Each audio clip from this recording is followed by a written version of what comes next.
दोस्तों, स्वयं भगवान विष्णु ने माता लक्ष्मी को बताया, हमेशा अच्छे लोगों की मृत्यु क्यों जल्द हो जाती है और अच्छे लोगों के साथ ही बुरा क्यों होता है और बुरे लोगों के साथ बुरा क्यों नहीं होता है।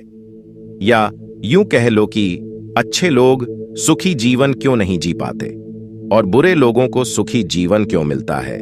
और जो लोग ज्यादा पूजा पाठ करते हैं, नित्य भगवान की पूजा आराधना करते रहते हैं, उन्हीं के साथ बुरा क्यों हो जाता है।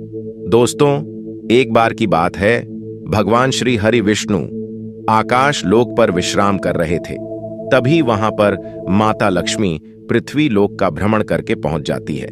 माता लक्ष्मी को देखकर भगवान श्री हरि विष्णु कहते हैं, आइए प्रीतम, आपका स्वागत है, आप कहां का भ्रमण कर रही थी।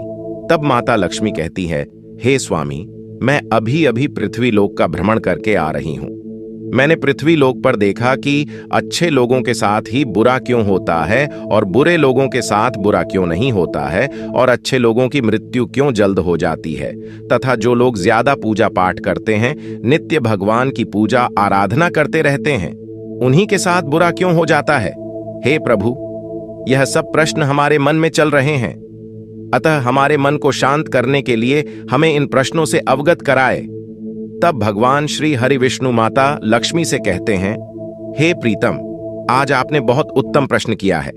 इस प्रश्न में संसार का कल्याण छुपा हुआ है और महे इस प्रश्न को आपको बताने से पहले पृथ्वी लोक पर चलना पड़ेगा। तब माता लक्ष्मी कहती हैं, हे प्रभु, चलिए और अति शीघ्र चलिए। मेरे मन में इन सभी प्रश्नों के उत्तर जानने की उत्सुकता बढ़ रही है। तब दोस्तों, आकाश लोक से भगवान विष्णु और माता लक्ष्मी पृथ्वी लोक पर आते हैं, जहां पर एक बहुत सुंदर सा गार्डन होता है। उस गार्डन में तरह तरह के सुगंधित फूल और तरह तरह के फलों के पौधे लगे होते हैं, और उसी गार्डन में जाकर भगवान विष्णु और माता लक्ष्मी विश्राम करने लगते हैं। तभी भगवान विष्णु कहते हैं, हे प्रीतम, अब हम आपको आपके सभी प्रश्नों के उत्तर एक कथा के माध्यम से देते हैं, जिसको सुनने के बाद आपके आपको सभी प्रश्नों के उत्तर मिल जाएंगे। और भगवान विष्णु कहते हैं, जो मनुष्य इस कथा को मन और ध्यान लगाकर सुनता है, इसे मोक्ष की प्राप्ति होती है। तभी माता लक्ष्मी कहती हैं, हे प्रभु, आप कथा को आरंभ करिए, मैं मन और ध्यान लगाकर सुनेगी। दोस्तों, फिर भगवान विष्णु माता लक्ष्मी को कथा सुनना आरंभ करते हैं। दोस्तों, आप लोगों से निवेदन है कि कथा को आरंभ करने से पहले वीडियो को लाइक करके, चैनल को सब्सक्राइब करके, कमेंट बॉक्स में जय श्री हरि विष्णु तथा माता लक्ष्मी की जय हो अवश्य लिख दीजिएगा।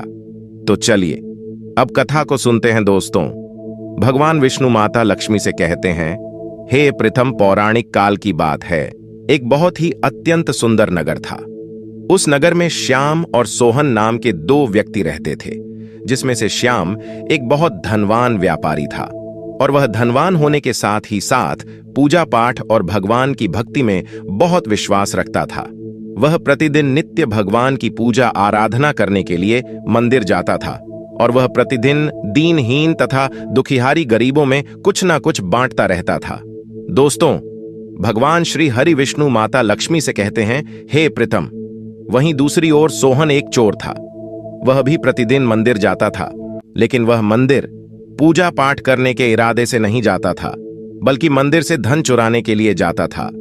भगवान विष्णु आगे कहते हैं, उसे पूजा पाठ दान धर्म से कोई लेना देना नहीं था, वह सिर्फ मंदिर में चोरी करने के लिए जाता था। फिर भगवान विष्णु कहते हैं, इसी तरह से कई वर्ष गुजर गए। एक दिन उस नगर में जोरदार बारिश हो रही थी, जिसकी वजह से उस दिन नगर के मंदिर में पंडित जी के अलावा कोई नहीं था। यह बात जब सोहन को पता चली तो उसके मन में ख्याल आया कि यही सही मौका है मंदिर के सारे धन को चुराने का। भगवान विष्णु कहते हैं कि वह उसी तेज बारिश में ही मंदिर में पहुंचकर सोहन ने पंडित जी से छुपकर मंदिर का सारा सोना, चांदी, गहने, जेवरात चुरा लिए, और वह बड़ी ही प्रसन्नता से मंदिर से निकला। तभी उसी समय अचानक ही मंदिर में वह दान धर्म में विश्वास रखने वाला श्याम नाम का व्यापारी पहुंच जाता है, और उसने मंदिर में पहुंचकर भगवान के दर्शन किए। भगवान विष्णु आगे कहते हैं, हे प्रथम, लेकिन दुर्भाग्यवश मंदिर के उस पुजारी ने उस व्यापारी को ही चोर समझ लिया और जोर जोर से शोर मचाने लगा। पुजारी के जोर जोर से शोर मचाने की वजह से मंदिर के पास लोगों की भीड़ जमा हो गई और सभी पुजारी की बातों में आकर श्याम नाम के व्यापारी को चोर समझने लगे और उसे अपशब्द कहकर अपमानित करने लगे। मित्रों, फिर भगवान विष्णु कहते हैं, यह देखकर श्याम बहुत ही आश्चर्यचकित हो गया और उसे समझ नहीं आ रहा था कि उसने ऐसा क्या कर दिया है और उसके साथ ऐसा क्यों हो रहा है। भगवान विष्णु माता लक्ष्मी से कहते हैं, फिर वह किसी तरह लोगों से अपनी जान बचाते हुए उस मंदिर के पास से निकला। लेकिन दुर्भाग्यवश जैसे ही वह मंदिर के पास से निकला, वैसे ही उसकी टक्कर एक गाड़ी से हो गई और वह बुरी तरह से घायल हो गया। फिर भगवान विष्णु माता लक्ष्मी से कहते हैं, फिर श्याम किसी तरह से लड़खड़ाते हुए अपने घर की तरफ जाने लगा। तभी अचानक ही रास्ते में उसकी मुलाकात सोहन से हुई, जिसने मंदिर का सारा धन चुरा लिया था। उसके हाथों में मंदिर के गहने जेवरात थे। दोस्तों, सोहन बड़ी ही प्रसन्नता से जोर जोर से बोल रहा था कि आज तो मैं माला माल बन गया, मुझे एक साथ इतना सारा धन मिल गया। भगवान विष्णु आगे कहते हैं, जब श्याम ने सोहन की बातें सुनी तो वह बहुत हैरान और क्रोधित हुआ। श्याम ने अपने घर जाते ही भगवान की सारी पूजा पाठ की, सारी सामग्री तथा भगवान की मूर्ति निकालकर फेंक दिया और फिर ईश्वर से नाराज होकर बिना कोई पूजा पाठ किए बिना ही अपना जीवन व्यतीत करने लगा। विष्णु माता लक्ष्मी से कहते हैं, हे प्रीतम, कुछ वर्षों ऐसे ही व्यतीत होने के बाद एक दिन सोहन किसी मंदिर में फिर से चोरी करने गया, लेकिन इस बार दुर्भाग्यवश उसके भाग्य ने उसका साथ नहीं दिया।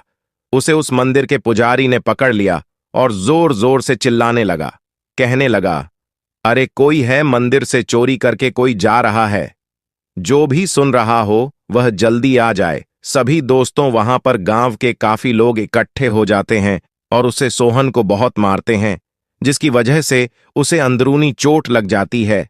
तभी वह रास्ते से जाता रहता है और सामने से एक कार आती है, जिसके टक्कर होने से उसकी मृत्यु वहीं पर ही हो जाती है। दोस्तों, जब दोनों यमराज की सभा में पहुंचते हैं, तब श्याम ने अपने सामने सोहन को खड़ा देखा तो श्याम ने बड़े ही क्रोधित स्वर में यमराज से कहा कि मैंने तो अपने जीवन में हमेशा ही ईश्वर की पूजा, आराधना, दान, धर्म और अच्छे कर्म ही किए हैं, लेकिन मुझे सिर्फ दुख और अपमान के अलावा कुछ नहीं मिला। मुझे कभी भी जीवन का सुख नहीं मिला। लेकिन इसने ना तो कभी भी ईश्वर की पूजा, आराधना की है और ना ही कभी किसी की जरूरतमंद की सहायता की है। इसके साथ हमेशा ही अच्छा हुआ है और इसे हमेशा सुख ही सुख मिला है। श्याम के ऐसा कहने पर यमराज ने श्याम को बताया कि पुत्र, तुम बहुत ही गलत सोच रहे हो। जिस दिन तुम्हारी टक्कर एक गाड़ी से हो गई थी, वास्तव में उस दिन तुम्हारे जीवन का आखिरी दिन था, लेकिन तुम्हारे किए गए अच्छे कर्मों के कारण ही तुम्हारी मृत्यु एक छोटी सी चोट में परिवर्तित हो गई। और अब मैं तुमको इस दुष्ट व्यक्ति सोहन के बारे में बताता हूं। यमराज कहते हैं, हे पुत्र, दरअसल इसके भाग्य में राजयोग था, लेकिन इसके दुष्कर्म और बुरे कर्म करने की वजह से इसका पूरा धन एक छोटी सी पोटली में बदल गया। फिर यमराज उसे लड़के से कहते हैं, हे पुत्र, कभी कभी अच्छे और सच्चे लोगों के साथ बुरा से बुरा हो जाता है और ईश्वर पूजा पाठ करने वाले लोगों की परीक्षा लेता है, क्योंकि ईश्वर उनको अपने साथ बांध कर रखना चाहता है। इसलिए ही अच्छे व्यक्ति हमेशा दुखी रहते हैं।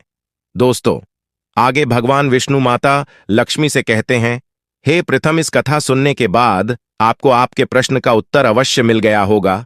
फिर माता लक्ष्मी प्रसन्न होकर कहती, हे प्रभु, अब मुझे सब समझ में आ गया।